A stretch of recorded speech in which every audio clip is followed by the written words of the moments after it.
Christian brethren ചർച്ച കഴിഞ്ഞ ദിവസങ്ങളിൽ പ്രാർത്ഥനയിൽ ഓർത്തതുപോലെ ക്രമീകരിച്ച ഈ ബൈബിൾ ക്ലാസ്സിൽ പങ്കെടുക്കുവാനായിട്ട് എനിക്കും ഇടയായി. ഞാനൊരു അധ്യാപകനാണ്. കഴിഞ്ഞ 35 വർഷമായിട്ട് അധ്യാപക വൃത്തിയിലായിരിക്കുന്നു. ഞാനൊരു ബൈബിൾ സ്കോളറൊന്നുമല്ല, പൊതു പ്രാസംഗികനുമല്ല. എന്നാൽ ദൈവം നൽകിയ കൃപയ്ക്കനുസരിച്ച് സ്ഥലം സഭയിലും ചുറ്റുപാടുകളിലും ദൈവത്തിന്റെ വചനം പഠിപ്പിക്കുവാനായിട്ട് ഉത്സാഹിക്കുന്ന ഒരു വ്യക്തിയാണ്. ആ നിലയിൽ നിങ്ങൾ എനിക്ക് നൽകിയ അവസരത്തിനായിട്ട് ഞങ്ങൾ കുടുംബമായിട്ട് നന്ദിയുള്ളവരാണ്. സ്ഥലം സഭയുള്ള പ്രത്യേക നന്ദിയെ ഈ അവസരത്തിൽ അറിയിക്കുകയാണ്. ഞാൻ ഈ ക്ലാസ്സുകളെ കുറിച്ച് പ്രാർത്ഥനയിൽ ദൈവസന്നിധിയിൽ ഇരുന്നപ്പോൾ എന്നെ നയിച്ച വിഷയങ്ങളാണ് നിങ്ങളുടെ മുമ്പാകെ അവതരിപ്പിച്ചത്. ഇത് പ്രത്യേകിച്ച് ഈ ബ്രിസ്റ്റോൾ സ്ഥലം സഭയ്ക്ക് വേണ്ടി തയ്യാറായ വിഷയങ്ങളാണ്. അത് ദൈവാത്മാവിന്റെ കൃപ തന്ന കൃപയ്ക്കനുസരിച്ച് ശുശ്രൂഷിപ്പാനായിട്ട് ഇടയായി. ഞാൻ ദൈവത്തെ സ്തുതിക്കുന്നു. അത് എത്രത്തോളം ഫലകരമായി എന്നുള്ളത് നിങ്ങളാണ് വിലയിരുത്തേണ്ടത്. എന്തായാലും ദൈവത്തിന്റെ വചനം അത് ജീവനും ചൈതന്യമുള്ളതാണല്ലോ. അത് നമ്മെ സകല സത്യത്തിലും വഴി നടത്തുന്നതാകിയാൽ നമുക്ക് സന്തോഷത്തോടുകൂടെ ദൈവത്തിന് മുമ്പാകെ ആയിരിക്കാം. നമ്മൾ ക്രമീകരിച്ച ഈ സീരീസിന്റെ അവസാനത്തെ സെഷനാണ്. യോഹന്നാന്റെ സുവിശേഷം 10-ാം അധ്യായത്തിൽ നിന്നാണ് നമ്മുടെ പഠനം നാം രൂപീകരിച്ചത്. ഒന്നാമത്തെ ദിവസം ഇടയനെ അറിയുക എന്നുള്ള വിഷയത്തിൽ ഇടയന്റെ ശ്രേഷ്ഠതകൾ എന്തൊക്കെയാണ് എന്നുള്ളത് നാം മനസ്സിലാക്കി. രണ്ടാമത്തെ ദിവസം നമ്മൾ ചിന്തിച്ചത് ഇടയന്റെ ശബ്ദം കേൾക്കുക, ഇടയനെ അനുസരിക്കുക എന്നുള്ള വിഷയവുമായിട്ട് ബന്ധപ്പെട്ടാണ് കഴിഞ്ഞ ക്ലാസ്സിൽ നമ്മൾ ചിന്തിച്ചത്. എന്നാലും അതിന്റെ ഏറ്റവും പ്രധാനപ്പെട്ട ഒരു വിഷയത്തിലേക്ക് വരികയാണ്. ഒരുപക്ഷെ നാം പലപ്പോഴും മറന്നു പോകുന്ന, വിസ്മരിച്ചു പോകുന്ന ഒരു പ്രധാനപ്പെട്ട സത്യമാണ്. ഒരു ആടിനെ സംബന്ധിച്ചിടത്തോളം ആടിന്റെ പരമപ്രധാനമായിട്ടുള്ള ഒരു ദൗത്യം എന്ന് പറയുന്നത് ഇടയനെ അനുഗമിക്കുക എന്നുള്ളതാണ്. മറ്റു ഒരു ലക്ഷ്യവും അതിനില്ല.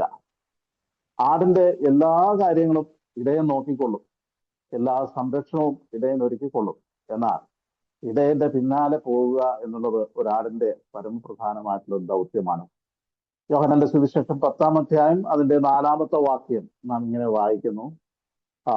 4-ാമത്തെ വാക്യം, തനിക്കുള്ളവയൊക്കെയും പുറത്തു കൊണ്ടുപോയ ശേഷം അവൻ അവയ്ക്ക് മുമ്പായി നടക്കുന്നു. ആടുകൾ അവന്റെ ശബ്ദം അറിഞ്ഞ് അവനെ അനുഗമിക്കുന്നു. He goes before them and the sheep follow him. ഇടയൻ ആടുകളുടെ മുൻപാകെ നടക്കുന്നവനാണ്, മുൻപിൽ നടക്കുന്നവനാണ്. ഇത് വളരെ പ്രധാനപ്പെട്ട ഒരു കാര്യമാണ്. കാരണം ഇടയൻ ആടുകളെ ഓടിച്ചു വിടുന്നതിനല്ല. നമ്മൾ സാധാരണ ആടുകളെ ഒക്കെ വീട്ടിലൊക്കെ പറമ്പിലേക്ക് വിടുമ്പോൾ പുറകിൽ നിന്ന് ആടിനെ പായിക്കാറുണ്ട്, അല്ലെ, അടിച്ചോടിക്കാറുണ്ട്. എന്നാൽ ഒരു നല്ല ഇടയനെ സംബന്ധിച്ചിടത്തോളം ഇടയൻ മുമ്പായിട്ട് പോവുകയാണ്. അത് പോകുന്ന പാതകൾ വിഭിന്നമായിട്ടുള്ള പാതയാണ്. ആടിന് അറിയില്ല മുമ്പിൽ എന്ത് അപകടം പതിയിരിക്കുന്നു, ശത്രുക്കളുണ്ടോ മുമ്പിൽ, അല്ലെങ്കിൽ അതിന്റെ വഴി ഏതാണ്, ഇതൊന്നും അറിയത്തില്ല. എന്നാൽ ഈ നല്ല ഇടയൻ മുമ്പിൽ നടക്കുകയാണ്. ആടുകൾക്ക് സുരക്ഷിതമായിട്ട് പിൻഭാഗെ പോകുവാനായിട്ടുള്ള എല്ലാ സൗകര്യവും ഒരുക്കിയിട്ടുണ്ട്. അല്ലാതെ ആടുകൾ ചെന്ന് ഒരു അപകടത്തിൽ ചാടുകയല്ല ചെയ്യുന്നത്, അപകടത്തിലേക്ക് ആടിനെ ഓടിച്ചു വിടുകയുമില്ല. He does not drive them. അവരെ ആടുകളെ ഇങ്ങനെ ഓടിച്ച് കളയുകയല്ല. പിന്നെ ഇടയൻ മുൻപായി പോയിട്ട് ആടുകളുടെ എല്ലാ സുരക്ഷിതത്വവും ഉറപ്പുവരുത്തിയിട്ട് ആടുകളെ പിന്നിലൂടെ നയിക്കണം, അല്ലെങ്കിൽ പിന്നിൽ അനുഗമിക്കണമെന്ന് ഇടയൻ ആഗ്രഹിക്കുകയാണ്. ഈ അധ്യായത്തിലെ 2 ഭാഗങ്ങളിൽ അനുഗമിക്കുന്ന കാര്യം പറഞ്ഞിട്ടുണ്ട്. 10-ാം അധ്യായം 27-ാമത്തെ വാക്യത്തിൽ ഞാൻ അവയെ അറിയുകയും അവ എന്നെ അനുഗമിക്കുകയും ചെയ്യും. അപ്പോ ദൈവമക്കളെ സംബന്ധിച്ചിടത്തോളം കർത്താവിനെ അനുഗമിക്കുക, ഇത് വേദപുസ്തകത്തിൽ ഒരു പ്രധാനപ്പെട്ട ഒരു വിഷയമാണ്. അനുഗമിക്കുക. നമ്മൾ പലപ്പോഴും വിശ്വാസികൾ എന്നൊക്കെ നമ്മളെ കുറിച്ച് പറയാറുണ്ട്. എന്നാൽ കർത്താവിനെ അനുഗമിക്കുന്നവർ എന്ന് നാം നമ്മെ തന്നെ വിലയിരുത്താറുണ്ടോ? അതിന് പുതിയ നിയമത്തിൽ നാം കാണുന്ന ഒരു പദപ്രയോഗം ശിഷ്യൻ എന്നുള്ള നിലയിലാണ്. വേദപുസ്തകത്തിൽ ശിഷ്യന്മാർക്കാണ് ക്രിസ്ത്യാനികൾ എന്നുള്ള പേരുണ്ടായത്. അപ്പോ വേദപുസ്തകത്തിന്റെ പരമപ്രധാനമായിട്ടുള്ള ഒരു മോട്ടീവ് എന്ന് പറയുന്നത് രക്ഷിക്കപ്പെടുന്നവർ ശിഷ്യന്റെ അനുഭവത്തിലൂടെ മുന്നോട്ട് പോകണം എന്നുള്ളതാണ്. ഇവിടെ നോക്കിക്കോളൂ, ആടുകൾ ഇടയനെ അനുഗമിക്കുന്നത് കൊണ്ട് ആടുകൾക്കുണ്ടാകുന്ന നേട്ടങ്ങൾ എന്തൊക്കെയാണ്? എവിടെയാണ് അവരെ അനുഗമിക്കുന്നത്? ഇടയന്റെ പിന്നാലെ പോവുകയാണ്. നമ്മൾ 23-ാം സങ്കീർത്തനത്തിൽ നമ്മൾ വായിക്കുന്നുണ്ട്. 23-ാം സങ്കീർത്തനത്തിൽ ഈ leads them to green pastures, അവൻ മേച്ചിൽപ്പുറത്തേക്ക്, പച്ചയായ പുൽപ്പുറങ്ങളിലേക്ക് അവൻ എന്നെ നടത്തുന്നു. അപ്പൊ മുൻപിൽ നടക്കുന്ന ഇടയൻ ആടുകളെ ലീഡ് ചെയ്യുകയാണ്, നയിക്കുകയാണ്. He leads them to still waters, സ്വസ്ഥതയുള്ള വെള്ളത്തിന്റെ അരികത്തേക്ക് നടക്കുന്നു. അപ്പോ ആടുകളുടെ പാതകൾ ഏതായാലും ഇടയൻ നയിക്കുന്നുവെങ്കിൽ സുരക്ഷിതമായിട്ട് ആളുകൾക്ക് പോകുവാൻ സാധിക്കും. മാത്രമല്ല ആ സങ്കീർത്തനത്തിൽ നമ്മൾ വായിക്കുന്നുണ്ട്, ഇങ്ങനെയുള്ള പച്ചയായ പുൽപ്പുറങ്ങൾ മാത്രമല്ല, സ്വസ്ഥതയുള്ള വെള്ളം മാത്രമല്ല, കൂടുതൽ താഴ്വരയുടെ അനുഭവങ്ങളുണ്ട്. അപ്പോ മരണനിഴലിൻ താഴ്വരയിലൂടെ നടന്നു പോകേണ്ടി വന്നാലും ആളുകൾക്ക് ഭയമില്ല. കാരണം എന്താണെന്ന് അറിയാമോ? ഇടയൻ അവരോടുകൂടെ ഉണ്ട്. അപ്പൊ കർത്താവ് നമ്മളോട് കൂടെ ഉള്ളത് കൊണ്ട് കർത്താവ് നയിക്കുന്ന പാതകൾ അത് കൂടുതൽ താഴ്വരകളായാൽ പോലും ആടിനെ സംബന്ധിച്ച്, നമ്മെ സംബന്ധിച്ച് ഭയപ്പെടേണ്ടുന്ന ആവശ്യമില്ല. എന്തുകൊണ്ടെന്നാൽ കർത്താവ് നമ്മോട് കൂടെ ഇരിക്കുന്നു. അവൻ നമ്മെ നയിക്കുന്നവനാണ്, സുരക്ഷിതമായിട്ട് നമ്മെ നയിക്കുന്നവരാണ്. നമ്മൾ ഈ ഇസ്രായേൽ മക്കളുടെ യാത്രയോടുള്ള ബന്ധത്തിൽ മോശ മരിച്ചു കഴിഞ്ഞതിന് ശേഷം യോശുവ നായകനായിട്ട് ഇസ്രായേൽ മക്കളുടെ മുമ്പാകെ പോകുമ്പോൾ, യോശുവയുടെ പുസ്തകം അതിന്റെ 3-ാം അധ്യായം 4-ാം വാക്യത്തിൽ അവിടെ പറയുന്ന ഒരു പ്രത്യേക പദപ്രയോഗമുണ്ട്. യോശുവയെ മുന്നോട്ട് നയിക്കുമ്പോൾ, അതായത് യെരിഹോ പട്ടണം പിടിക്കുവാനായിട്ട് മുന്നോട്ട് നയിക്കുമ്പോൾ അവിടെ പറയുന്ന ഒരു പ്രയോഗം, ഈ വഴി നിങ്ങൾ മുമ്പ് പോയിട്ടില്ലല്ലോ, ഈ വഴി നിങ്ങൾ മുമ്പ് പോയിട്ടില്ലല്ലോ. മുമ്പ് പരിചിതമല്ലാത്ത, പോയിട്ടില്ലാത്ത വഴികളിലൂടെ ആട് നടക്കേണ്ടി വരുമ്പോൾ, ഇസ്രായേൽ മക്കൾ നടക്കേണ്ടി വരുമ്പോൾ അവരെ നയിക്കുവാനായിട്ടൊരു ദൈവമുണ്ട്. നാം പ്രത്യേക ആ ഭാഗത്ത് നമ്മൾ വായിക്കുന്നത്, മുമ്പിൽ പുരോഹിതന്മാർ നിയമപെട്ടകവും ചുമന്നുകൊണ്ട് മുമ്പിൽ പോവുകയാണ്. ആ നിയമപെട്ടകവും ഈ നടക്കുന്ന ഇസ്രായേൽ മക്കളും തമ്മിൽ 2000 മുഴം അകലമിട്ടേക്കണം. എന്തുകൊണ്ടെന്നാൽ ഈ പെട്ടകം മുന്നേ പോകുന്നുണ്ട്, അതിന്റെ പിന്നാലെ അത് നോക്കി ഫോളോ ചെയ്യുക. നിങ്ങൾ മുമ്പ് ഈ കനാൻ ദേശത്ത് പോയിട്ടില്ല, മുമ്പ് ഈ വഴി നിങ്ങൾ പോയിട്ടില്ല, നിങ്ങൾക്ക് പരിചയമില്ലാത്ത വഴികളിലൂടെ പോകുമ്പോൾ നിയമപെട്ടകം മുമ്പേ ഉണ്ട്, അതിന്റെ പിന്നാലെ പോയാൽ മാത്രം മതി, നിങ്ങൾക്ക് സുരക്ഷിതത്വമുണ്ട്. പ്രിയ ദൈവജനമേ, നമ്മെ സംബന്ധിച്ചിടത്തോളം നമ്മുടെ കർത്താവ് മുമ്പേ നടക്കുന്നവനാണ്, അവൻ മുമ്പേ പോകുന്നവനാണ്, അവൻ നമ്മുടെ പാതകളെ നേരെയാക്കുന്നവനാണ്. വഴി അറിഞ്ഞുകൂടാത്ത അല്ലെങ്കിൽ എങ്ങനെ ആയിരിക്കുമെന്ന് നാം ആകുലപ്പെടേണ്ട കാര്യമില്ല. കർത്താവ് നമുക്ക് മുമ്പിലുണ്ട് എന്നുള്ളത് വളരെ ആശ്വാസം നൽകുന്ന ഒരു കാര്യമാണ്. അതുകൊണ്ട് തന്നെ ആടിന്റെ സാക്ഷ്യം എന്താണ്? ആടിന്റെ സാക്ഷ്യം പറയാനുണ്ട്. ആട് പറയുന്ന സാക്ഷ്യം 23-ാം സങ്കീർത്തനം 1-ാമത്തെ വാക്യം, യഹോവ എന്റെ ഇടയനാകുന്നു, എനിക്ക് മുട്ടുണ്ടാകുകയില്ല. ഐ ഷാൽ നോട്ട് വാണ്ട്, എനിക്ക് ഒരു ബുദ്ധിമുട്ടും ഉണ്ടാകുകയില്ല. എന്തുകൊണ്ടെന്നാൽ യഹോവയാണ് എന്റെ ഇടയൻ, ആ ഇടയൻ എനിക്ക് മുൻപിലൂടെ പോകുന്നു എന്നുള്ളത് ആ ഇടയന്റെ മഹത്വമാണ്, ആടിന്റെ ഭാഗ്യവുമാണ്. പ്രിയമുള്ളവരെ, ദൈവമക്കൾ എന്നുള്ള നിലയിൽ നമ്മുടെ കോളിംഗ്, വിശ്വാസികളുടെ കോളിംഗ് എന്ന് പറയുന്നത് കർത്താവിനെ അനുഗമിക്കുക എന്നുള്ളതാണ്. യേശു കർത്താവിന്റെ ശിഷ്യന്മാരോടുള്ള ബന്ധത്തിൽ പത്രോസ്, അന്ത്രയോസ്, യാക്കോബ്, യോഹന്നാൻ ഇവരൊക്കെ മീൻപിടുത്തക്കാരായിരുന്നു. അവരെ കർത്താവ് ശിഷ്യത്വത്തിലേക്ക് വിളിക്കുമ്പോൾ അവരോട് കർത്താവ് പറയുന്ന ഒരു സ്റ്റേറ്റ്മെന്റ് ഉണ്ട്. മത്തായി സുവിശേഷം 4:19 നമ്മൾ വായിക്കുന്നുണ്ട്, follow me and I will make you fishers of മാൻ. നിങ്ങൾ എന്നെ അനുഗമിക്കുക, ഞാൻ നിങ്ങളെ മനുഷ്യരെ പിടിക്കുന്നവരാക്കും. എന്നെ അനുഗമിക്കുക. അപ്പോ എല്ലാവരോടും, ശിഷ്യന്മാരോട് എല്ലാവരോടും പറയുന്നത് എന്നെ അനുഗമിക്കുക എന്നാണ്.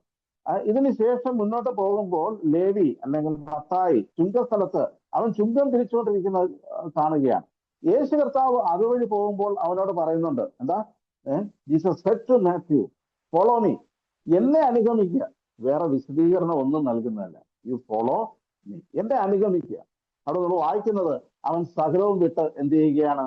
കർത്താവിനെ അനുഗമിക്കുകയാണ്. അവന്റെ ജോലി, അവന്റെ സാഹചര്യങ്ങൾ, അവൻ എവിടെയായിരുന്നോ അവിടെ ആ കർത്താവിന്റെ വിളി കേട്ടിട്ട് കർത്താവിന്റെ പിന്നാലെ പോവുകയാണ്. നമ്മള് യോഹന്നാന്റെ സുവിശേഷം 21-ാം അധ്യായത്തില് നമ്മള് പത്രോസിനെ റീസ്റ്റോർ ചെയ്യുന്ന ഒരു പ്രത്യേക ഘട്ടമുണ്ട്. നീ എന്നെ സ്നേഹിക്കുന്നുവോ എന്നൊക്കെ ചോദിച്ചിട്ട് അതിന്റെ അവസാന ഭാഗത്തിലേക്ക്, അധ്യായത്തിന്റെ അവസാനത്തിലേക്ക് വരുമ്പോൾ യോഹന്നാന്റെ ജീവിതത്തെ കുറിച്ചൊക്കെ ചില സംശയങ്ങള് പത്രോസിനുണ്ടായി. എന്റെ വരവ് വരെ അവനെ ഇരിക്കണമെന്നുണ്ടെങ്കിൽ നിനക്ക് എന്ത്, നീയോ എന്നെ അനുഗമിക്കാം എന്ന് പറഞ്ഞാൽ യോഹന്നാന്റെ കാര്യം എന്താകും എന്നൊക്കെ പത്രോസ് ചോദിക്കുന്ന വേളയില് കർത്താവ് ഒരുപക്ഷെ ഒരു ശാസനയോടുകൂടെ പത്രോസിനോട് പറയുന്ന ഒരു കാര്യമാണ്: നീ മറ്റുള്ളവന്റെ കാര്യം നോക്കണ്ട, മറ്റുള്ളവർ എങ്ങനെയാകുമെന്ന് നീ ചിന്തിക്കേണ്ട, നീ എന്നെ അനുഗമിക്കുക, യു ഫോളോ മീ, നീ എന്നെ അനുഗമിക്കുക. പ്രിയമുള്ളവരെ, നാം കർത്താവിനെ അനുഗമിക്കുവാനായിട്ട് വിളിക്കപ്പെട്ടവരാണ്. Following is the natural result of hearing and trusting the shepherd. ആ ഷെപ്പേർഡിനെ ട്രസ്റ്റ് ചെയ്യുന്നവർക്ക് മാത്രമേ അനുഗമിക്കാൻ പറ്റത്തുള്ളൂ. ലോകത്തിൽ ഈ അനേക ഫോളോവേഴ്സ് നമുക്ക് കാണാൻ സാധിക്കും, അല്ലെ? അനേക ഫോളോവേഴ്സ് നമുക്ക് കാണാൻ സാധിക്കും. പക്ഷെ അതല്ല അനുഗമനം എന്ന് പറയുന്നത്. ക്രിസ്തുവിനെ അനുഗമിക്കുന്നത് ലോകത്തിലെ മനുഷ്യരുടെ ഫോളോവേഴ്സിനെ പോലെയല്ല. അവരൊക്കെ ഒരു പക്ഷേ ഒരു ഫാൻസ് ആയിട്ട് ആകൃഷ്ടരായിട്ട് അവർ പുറകെ പോകുന്നവരാണ്. ഇച്ചിരി കഴിയുമ്പോൾ ഈ ഫോളോ ചെയ്യുന്നതൊക്കെ അവര് മതിയാക്കും. അവരിൽ എന്തെങ്കിലും പ്രത്യേകത കണ്ടിട്ട് അവരുടെ പിന്നാലെ പുറപ്പെടുന്നവരാണ് ലോകത്തിലെ ഫോളോവേഴ്സ് എന്ന് പറയുന്നത്. എന്നാൽ ക്രിസ്തുവിനെ അനുഗമിക്കുന്നവർ ക്രിസ്തുവിൽ ട്രസ്റ്റ് ചെയ്തിട്ട് അവനിൽ വിശ്വസിച്ച് അവന്റെ വാക്കുകൾ കേട്ട് അനുസരിക്കുവാനും അനുഗമിക്കുവാനും തീരുമാനിക്കുന്നവരാണ്. അപ്പോ വിശ്വാസികളെ ദൈവം വിളിച്ച് ആക്കിയിരിക്കുന്നത്, അല്ലെങ്കിൽ രക്ഷിക്കപ്പെട്ടവരെ സംബന്ധിച്ചിടത്തോളം കർത്താവിനെ അനുഗമിക്കണം എന്ന് ദൈവം നമ്മെക്കുറിച്ച് ആഗ്രഹിക്കുന്നു. പ്രിയമുള്ളവരെ, എന്താണ് അനുഗമിക്കുക എന്ന് പറഞ്ഞാൽ? 3 പ്രധാനപ്പെട്ട ആശയങ്ങൾ ഈ അനുഗമിക്കുക എന്നുള്ളതിനോടുള്ള ബന്ധത്തിൽ നമുക്ക് കാണുവാൻ സാധിക്കും. ഒന്നാമത്തെ ആശയം എന്ന് പറയുന്നത്, the meaning of following Jesus is to follow. Follow എന്ന് പറഞ്ഞു കഴിഞ്ഞാൽ ടു ട്രസ്റ്റ് ഹിസ് ഡയറക്ഷൻ. അവന്റെ ഗൈഡൻസും അവന്റെ നയിക്കലും ഒക്കെ വിശ്വസിക്കുക എന്നുള്ളതാണ്. കർത്താവിൽ വിശ്വസിക്കാതെ ആശ്രയിക്കാതെ അവനെ പിൻചെല്ലുവാൻ നമുക്ക് സാധ്യമല്ല. സദൃശവാക്യങ്ങളിൽ നാം ഇങ്ങനെ വായിക്കുന്നുണ്ട്: പൂർണ്ണ ഹൃദയത്തോടെ യഹോവയിൽ ആശ്രയിക്കുക, സ്വന്തം വിവേകത്തിൽ ഊന്നരുത്. സദൃശവാക്യം Proverbs chapter 3 verse 5 to 6. നിന്റെ എല്ലാ വഴികളിലും അവനെ നനച്ചുകൊള്ളുക, അവൻ നിന്റെ പാതകളെ നേരെയാക്കും. നമുക്ക് കർത്താവിനെ ട്രസ്റ്റ് ചെയ്യുക. പൂർണ്ണ ഹൃദയത്തോടുകൂടെ അവനിൽ ആശ്രയിച്ചാൽ, നിന്റെ എല്ലാ വഴികളിലും അവനെ നനച്ചുകൊണ്ടാൽ, സ്വന്തം വിവേകത്തിൽ ഊന്നാതിരുന്നാൽ നിന്റെ പാതകളെ അവൻ നേരെയാക്കും. അപ്പൊ കർത്താവിനെ പിൻഗമിക്കുക എന്ന് പറഞ്ഞാൽ ഒന്നാമത്തെ ആശയം കർത്താവിൽ ആശ്രയിക്കുക എന്നുള്ളതാണ്. എല്ലാ വഴികളിലും എന്നാണ് ഇവിടെ പറഞ്ഞിരിക്കുന്നത്. നമുക്ക് ചിലപ്പോ ഇങ്ങനെ ചിന്തിക്കാം: കർത്താവ്, എനിക്ക് ഇഷ്ടമുള്ള ചില വഴികളൊക്കെ ഉണ്ട്, അത് ഞാൻ ചൂസ് ചെയ്യാം. ചില വഴികൾ എനിക്ക് ബുദ്ധിമുട്ടുള്ള വഴികളുണ്ട്, അത് ഒരുപക്ഷെ കർത്താവ് നീ പറയുന്ന പോലെ ഞാൻ വന്നേക്കാം. ദാറ്റ് ഇസ് സെലക്റ്റീവ് ഫോളോയിങ് എന്ന് പറഞ്ഞാൽ എന്റെ ഇഷ്ടത്തിനനുസരിച്ച് ഫോളോ ചെയ്യാം, എന്റെ ഇഷ്ടത്തിനനുസരിച്ച് ഫോളോ ചെയ്യാതിരിക്കാം. അങ്ങനെ ഒരു പരിപാടി കർത്താവിനെ അനുഗമിക്കുന്ന കാര്യത്തിലില്ല. ഒരാട് ഇടയനെ അനുഗമിക്കാൻ തീരുമാനിച്ചാൽ അവനെ അനുഗമിക്കുക തന്നെ വേണം. അനുഗമിക്കാതിരിക്കുന്നത് ആടിന്റെ അപകടത്തിന് കാരണമായിട്ട് തീരും. നമ്മളൊരു നമ്മുടെ ജീവിതത്തിൽ ഏതെല്ലാം മേഖലയിൽ കർത്താവിനെ അനുഗമിക്കുവാൻ നാം തീരുമാനിക്കുന്നുണ്ട്. ചില സമയത്ത് കർത്താവെ, എന്റെ ഈ കാര്യത്തിൽ നീ ഇടപെടണ്ട, ഞാൻ തീരുമാനിച്ചു കൊള്ളാം എന്ന് സെലക്റ്റീവ് ഫോളോയിങ്ങിന് വേണ്ടി നമ്മൾ മുന്നോട്ട് വരികയാണെങ്കിൽ ഒരുപക്ഷെ സ്വന്തം വിവേകത്തിൽ ഊന്നുന്ന ഒരു രീതിയിലേക്ക് നാം പോയി എന്ന് വന്നേക്കാം. അത് ഒരുപക്ഷെ അപകടത്തിലേക്ക് നമ്മെ നയിച്ചു എന്ന് വന്നേക്കാം. എന്തുകൊണ്ട് കർത്താവിനെ അനുഗമിക്കണം? എന്തുകൊണ്ടെന്നാൽ അതിന്റെ കാരണം എന്ന് പറയുന്നത്, കർത്താവിന്റെ ചിന്തകൾ, പ്ലാൻ, പദ്ധതികളൊക്കെ നമ്മുടെ പദ്ധതികളെക്കാൾ മെച്ചമായതാണ്. Isaiah chapter 55 verse 8 and 9. അവിടെ നമ്മൾ വായിക്കുന്നുണ്ട്: his ways are higher than our. കർത്താവിന്റെ വഴികൾ നമ്മുടെ വഴികളെക്കാൾ മെച്ചമായതാണ്, ഉന്നതമായതാണ്, തികവുള്ളതാണ്. അതുകൊണ്ട് ഈ കർത്താവിൽ ആശ്രയിക്കുന്നവര് നമുക്ക് ഒരു മടിയും കാണേണ്ടതില്ല, മടിയും വിചാരിക്കേണ്ടതില്ല. അവനിൽ ആശ്രയിക്കുന്നത് കൊണ്ട് ഒരു അബദ്ധവും പറ്റാറില്ല. എന്തുകൊണ്ടെന്നാൽ അവന്റെ വഴികൾ തികവുള്ളതാണ്. അതുകൊണ്ട് കർത്താവിനെ അനുഗമിക്കുവാൻ നമുക്കിടയാണ്. രണ്ടാമത്തെ ആശയം എന്ന് പറയുന്നത്, to follow means to walk in obedience. അനുസരണയിൽ നടക്കുക എന്നുള്ളതാണ്. അല്ലെ, കർത്താവിന്റെ വാക്കുകളെ അനുസരിക്കുക. അല്ലെ, യേശു കർത്താവിന്റെ അന്ത്യനിയോഗം നമുക്കറിയാം. മത്തായി സുവിശേഷം 28-ാം അധ്യായം അതിന്റെ 20-ാമത്തെ വാക്യത്തിൽ, ആകയാൽ നിങ്ങൾ പുറപ്പെട്ട് സകല ജാതികളെയും ശിഷ്യരാക്കിക്കൊള്ളുക എന്നുള്ള കർത്താവിന്റെ നിയോഗമുണ്ട്. അവിടെ കർത്താവ് പറഞ്ഞിരിക്കുന്ന ഒരു പദം എന്ന് പറയുന്നത് എല്ലാവരെയും ക്രിസ്ത്യാനികളാക്കുക, വിശ്വാസികളാക്കുക എന്നുള്ളതല്ല. അതിനെയോ മേക്ക് ദം ഡിസൈപ്പിൾ, അവരെ ശിഷ്യരാക്കുക. ഇനി അവിടെ പറഞ്ഞിരിക്കുന്ന 2 കാര്യങ്ങൾ എന്ന് പറയുന്നത്, ഞാൻ നിങ്ങളോട് കൽപ്പിച്ചതെല്ലാം പ്രമാണിക്കുവാൻ തക്കവണ്ണം അവരെ ഉപദേശിക്കണം. അപ്പൊ ശിഷ്യന്റെ രണ്ടാമത്തെ ക്വാളിറ്റി എന്ന് പറയുന്നത് അവൻ അനുസരിക്കുവാൻ ബാധ്യസ്ഥനാണ്. ഞാൻ നിങ്ങളോട് കൽപ്പിച്ചതൊക്കെയും പ്രമാണിക്കുവാനായിട്ട് അവർക്കിടയാകണം. അപ്പൊ ശിഷ്യനായിരിക്കുക എന്ന് പറഞ്ഞാൽ ഒന്നാമത് കർത്താവിൽ ആശ്രയിക്കുക, അവന്റെ പിന്നാലെ ചെല്ലുക. രണ്ടാമത് അവനെ അനുസരിക്കുക.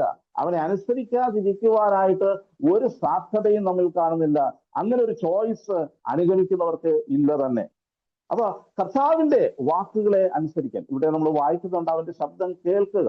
ഈ വേദപുസ്തകത്തിൽ നമ്മൾ കഴിഞ്ഞ ക്ലാസ്സിൽ ചിന്തിച്ചതുപോലെ കേൾപ്പാൻ ചെവിയുള്ളവൻ കേൾക്കട്ടെ എന്ന് അനേക പ്രാവശ്യം പറഞ്ഞിട്ടുണ്ട്. അപ്പോ അതിന്റെ ആശയം പലപ്പോഴും നമ്മൾ ചിന്തിക്കുന്നത് വേണമെങ്കിൽ നമുക്ക് എന്ത് ചെയ്യാം, ഡിസൊബീഡിയൻസിനുള്ള സ്കോപ്പ് ഉണ്ട്. ഇല്ലല്ല, അങ്ങനെയില്ല. എന്ന് പറഞ്ഞാൽ കേൾക്കുക എന്ന് പറഞ്ഞാൽ വെറുതെ ചെവിയിൽ കേൾക്കുകയല്ല, പിന്നെ അതനുസരിക്കുക എന്നുള്ള അർത്ഥം തന്നെയാണ് അതിന് ദൈവവചനം നൽകിയിരിക്കുന്നത്. അനുസരണത്തിന് വളരെ പ്രാധാന്യമുണ്ട്. ഓക്കെ, കർത്താവിന്റെ വചനം അനുസരിക്കുവാനായിട്ട് ഒരു വിശ്വാസി പ്രതിജ്ഞാബദ്ധമായിരിക്കേണ്ടത് ആവശ്യമാണ്. നമുക്ക് നോഹയുടെ ജീവിതത്തിലേക്ക് ചെന്നു കഴിഞ്ഞാൽ നോഹയോട് ഒരു പെട്ടകം ഉണ്ടാക്കാൻ പറഞ്ഞല്ലേ. ഇന്ന് ഈ കാലത്ത് നമ്മളോട് പറഞ്ഞാൽ നമ്മൾ എത്ര പേരുണ്ടാക്കും പെട്ടകം? ആ കാലത്ത് മഴ പെയ്തിട്ടില്ലായിരുന്നു. മഴയുടെ യാതൊരു സാധ്യതയും അവർക്കില്ല, അവിടെ ഇല്ല. മാത്രമല്ല അവർക്ക് അതിന്റെ ശാസ്ത്രീയ വശങ്ങളെ കുറിച്ച് അറിയില്ല. മഴ ഇല്ലാതിരുന്ന ഒരു കാലത്ത് നോഹയോട് പറയുകയാണ്, മഴ വരുവാൻ പോവുകയാണ്, നീ ഒരു പെട്ടകം ഉണ്ടാക്കുക. നോഹ വിശ്വസിച്ചത് ചെയ്തു. എന്ത് വിശ്വാസമാണത്? പ്രിയമുള്ളവരെ, പലപ്പോഴും നമ്മുടെ ചിന്താഗതികൾക്കോ നമ്മുടെ നമ്മുടെ അറിവുകൾക്കോ വിപരീതമായിട്ടുള്ള ചില കാര്യങ്ങൾ കർത്താവ് നമ്മളോട് കൽപ്പിച്ചു എന്ന് വന്നേക്കാം. Okay, that may be against common sense. സാമാന്യ യുക്തിക്ക് നിരക്കാത്ത ചില കാര്യങ്ങൾ ദൈവം ചിലപ്പോൾ നമ്മളോട് കൽപ്പിച്ചു എന്ന് പറഞ്ഞേക്കാം. അതുകൊണ്ട് അയ്യോ കർത്താവ്, ഇത് കോമൺ സെൻസിന് നിരക്കുന്നതല്ല, അതുകൊണ്ട് ഞാൻ അനുസരിക്കുന്നില്ല. അങ്ങനെ ഒരു ഓപ്ഷൻ ഇല്ല പ്രിയമുള്ളത്. നോഹ കർത്താവ് കൽപ്പിച്ചതുപോലെ ചെയ്തു. അങ്ങനെ തന്നെ അവൻ ചെയ്തു. ഒരുപക്ഷെ അവനെ പരിഹസിക്കുവാൻ അനേകരുണ്ടായിരിക്കാം, അവനെ ഒരുപക്ഷെ തള്ളിക്കളഞ്ഞവരോ തിരസ്കരിച്ചവർ അനേകരുണ്ടായിരിക്കാം. അവന്റെ പ്രസംഗങ്ങൾ അവന്റെ കുടുംബത്തിനപ്പുറത്തേക്ക് ആരും അനുസരിച്ചില്ല, അത് വിശ്വസിച്ചുമില്ല. എങ്കിൽ പോലും ദൈവത്തെ അനുസരിക്കുവാനായിട്ട് നോഹ മനസ്സ് വെച്ചു. നിങ്ങളുടെ അനുസരണം കൂടാതെ അനുഗമനമില്ല. Without obedience there is no following, no scope for following or no discipleship. ശിഷ്യത്വം എന്ന് പറയുന്നത് അനുസരണത്തോട് ചേർന്ന് നിൽക്കുന്ന ഒരു കാര്യമാണ്. Okay, obey him even if it is hard. ഇത് ബുദ്ധിമുട്ടുള്ള കാര്യമാണെങ്കിൽ പോലും അനുസരിക്കുക. നമുക്കറിയാം, വിശ്വാസികളുടെ പിതാവായ അബ്രഹാം, ഉൽപ്പത്തി പുസ്തകം 22-ാം അധ്യായത്തിൽ അതിന്റെ ശേഷം യഹോവ അബ്രഹാമിനെ പരീക്ഷിച്ചത് എങ്ങനെയെന്നാൽ, എങ്ങനെയാ പരീക്ഷിച്ചത്? നീ സ്നേഹിക്കുന്ന നിന്റെ ഏകജാതനായ മകനെ യാഗമായിട്ട് അർപ്പിക്കുക. അത് ചെയ്യുക എന്നുള്ളത് it is hard, it is difficult. അപ്പൊ ഡിഫിക്കൽട്ട് ആയിട്ടുള്ള അവസരങ്ങൾ പോലും അത് അനുസരിക്കുവാനായിട്ട് അബ്രഹാം മനസ്സ് വെക്കുകയാണ്. പ്രിയമുള്ളവരെ, നാം പലപ്പോഴും സെലക്റ്റീവ് ഒബീഡിയൻസിലേക്ക് പോകാറുണ്ട്. നമുക്കിഷ്ടമെന്ന് തോന്നുന്നത് ഒരുപക്ഷെ അനുസരിക്കാം, ഇഷ്ടമില്ലാത്തത് വിട്ട് കളയുക. ശൗലിനെ പോലെ അമാലേക്കരെ സമ്പൂർണ്ണമായിട്ട് സംഹരിച്ച് കളക എന്ന് പറഞ്ഞപ്പോൾ അത് അനുസരിക്കാതെ അവിടെയുള്ള നേത്രമായതിനെ ശേഷിപ്പിച്ച് ദൈവസന്നിധിയിൽ വന്ന് വീമ്പിളക്കുന്ന ഒരു ശൗലിനെ നമുക്ക് കാണുവാനായിട്ട് സാധിക്കും. പ്രിയമുള്ളവരെ, കർത്താവിനെ അനുസരിക്കുമ്പോൾ സമ്പൂർണ്ണമായിട്ടുള്ള ഒരു അനുസരണം ദൈവം നമ്മിൽ നിന്ന് ആഗ്രഹിക്കും. മൂന്നാമത്തെ ആശയം എന്ന് പറയുന്നത് to follow means to be in his presence. അവന്റെ സന്നിധിയിലായിരിക്കും. ഒരാടിനെ സംബന്ധിച്ച് ആടിന്റെ പരിസരത്ത് എവിടെയെങ്കിലും ഇടയനുണ്ട് എന്നുള്ള ഒരു ബോധ്യം, ഒരു തോന്നൽ, അത് ആടിന് നൽകുന്ന സമാധാനം ഒന്ന് വേറെ തന്നെയാണ്. പ്രിയമുള്ളവരെ, കർത്താവിനെ ഫോളോ ചെയ്യുക എന്ന് പറഞ്ഞു കഴിഞ്ഞാൽ അവന്റെ കാൽച്ചുവടുകളെ പിന്തുടരുക എന്നുള്ളതിനേക്കാൾ ഉപരിയായിട്ട് to be in his presence, അവന്റെ സാന്നിധ്യത്തിലായിരിക്കുക എന്നുള്ളതാണ്. അല്ലെ, ശിഷ്യന്മാരെ വിളിച്ചതിന്റെ ഉദ്ദേശം എന്താ? ശിഷ്യന്മാരെ വിളിച്ചാക്കിയത് മർക്കോസ് 3:14, Mark chapter 3 verse 14, he appointed 12 that they might be with him. 12 വരെ ആ ശിഷ്യന്മാരെ നിയമിച്ചത് എന്തിനു വേണ്ടിയിട്ടാണ്? തന്നോടുകൂടെ ഇരിക്കാൻ. ഒന്നാമത്തെ ഉദ്ദേശം എന്ന് പറയുന്നത് കർത്താവിനോടുകൂടെ ഇരിക്കാനാണ്, കർത്താവിനോടുകൂടെ ഇരിക്കാനാണ്. രണ്ടാമതാണ് പിന്നെ പ്രസംഗിക്കേണ്ടതിന് വേണ്ടി അയക്കുവാനായിട്ട് പറഞ്ഞു. സോ പ്രൈമറി ഇമ്പോർട്ടൻസ് എന്ന് പറയുന്നത് ഡിസൈപ്പിൾഷിപ്പില് കർത്താവിനോടൊപ്പമായിരിക്കുക, ഫീൽ ഹിസ് പ്രസൻസ്, അവന്റെ സാന്നിധ്യം അനുഭവിക്കുക എന്നുള്ളതാണ്. യോഹന്നാൻ സ്നാപകന്റെ 2 ശിഷ്യന്മാർ യേശു കർത്താവിനെ കണ്ടിട്ട് കർത്താവിന്റെ അടുക്കൽ വന്നിട്ട് പറയുകയാണ്, ഗുരോ നീ എവിടെ പാർക്കുന്നു? ഗുരോ നീ എവിടെ പാർക്കുന്നു? യോഹന്നാന്റെ സുവിശേഷം 1-ാം അധ്യായത്തിൽ നമ്മളത് വായിക്കുന്നുണ്ട്. അപ്പൊ കർത്താവ് പറയുന്നുണ്ട്, എന്താ? വന്ന് കാണുക, കം ആൻഡ് സീ, നിങ്ങൾ വന്ന് കാണുക. എന്നിട്ട് കർത്താവിനെ അവർ പിഞ്ചെന്ന് കർത്താവിനോടൊപ്പം അന്ന് രാത്രി അവർ താമസിച്ചു. ഓക്കെ, അവർ ആ രാത്രി കർത്താവിനോടൊപ്പം താമസിക്കുകയാണ്, കർത്താവിന്റെ സാന്നിധ്യത്തിലായിരിക്കണം. അതിനുശേഷമാണ് അവർ അനുഗമിക്കുവാനായിട്ട് തീരുമാനമെടുക്കുന്നത്, കർത്താവിനെ മനസ്സിലാക്കുവാനായിട്ട്, അവനോടുകൂടെ വസിക്കുവാനായിട്ട്, to be in his presence. അത് അനുഗമനത്തിന്റെ ഒരു ഉദാഹരണമായിട്ട് നമുക്ക് കാണുവാനായിട്ട് സാധിക്കും. ശ്രീമംഗളൂർ ഒരു താഴ്വരയുടെ അനുഭവങ്ങളിലും അവർക്ക് ആശ്വാസം നൽകുന്നത് നീ എന്നോടുകൂടെ ഇരിക്കുന്നുവല്ലോ എന്ന് പറഞ്ഞാൽ കർത്താവിന്റെ സാന്നിധ്യത്തിലായിരിക്കും. 27-ാം സങ്കീർത്തനത്തിൽ നിന്ന് വായിക്കുന്നുണ്ട്, ദാവീദിന്റെ ഒരു വലിയ ആഗ്രഹം, ഞാൻ ഒന്ന് തന്നെ ആഗ്രഹിക്കുന്ന യഹോവയുടെ മനോഹരത്വം കാണുവാനും അവന്റെ മന്ദിരത്തിൽ ധ്യാനിപ്പാൻ, അവന്റെ പ്രസൻസിലായിരിക്കുക എന്നുള്ളത് അത് ഏറ്റവും അഭിലഷണീയമായിട്ടുള്ള ഒരു കാര്യമാണ്. ദൈവിക സാന്നിധ്യം അത് നൽകുന്ന ധൈര്യവും ഊർജവും ആടിനെ ഭയം കൂടാതെ മുന്നോട്ട് പോകുവാനായിട്ട് പ്രേരിപ്പിക്കുന്നു. പ്രിയമുള്ളവരെ, ആട് എന്ത് വിശ്വസിച്ചാണ് കഴിക്കുന്നത്, എന്ത് വിശ്വസിച്ചാണ് നീങ്ങുന്നത്, ആടിനൊരു ഉറപ്പുണ്ട്.